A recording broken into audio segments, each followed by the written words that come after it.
Violence. Thank you, Mr. Speaker. I'm grateful to be able to intervene on this matter again. It is an important thing that MPs work with their constituents to help them through this process. I don't think it's politicized by political parties. I will, on the appropriate occasion, take that up with Conservatives for politicizing issues if they don't need to. On this, it really is coming from the grassroots. There are a lot of really good projects run by local church and religious groups in my riding.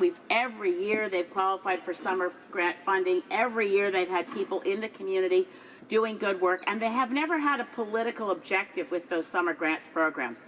I think if it wasn't for that one bad example I mentioned earlier, Speaker, of the wrong groups, should never have gotten the funding. The minister should use the discretion, communicate it through the departments, that political groups that harass women seeking their legal right to abortion should never receive funding. They should not have needed to go the one-size-fits-all check this box. And I wonder if my honourable colleague would agree with me that some groups shouldn't have received funding in the last round. The honourable member for Barrie-Innisfil. Thank you, Mr. Speaker, and I want to thank my honourable colleague for her intervention.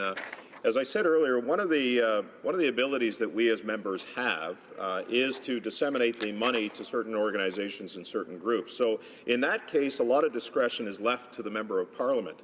I will say, however, that individual organizations like the one I cited, the business owner in Alcona, he doesn't have any core beliefs in terms of religious or faith or anything else. He just doesn't believe that he's not required to sign this attestation.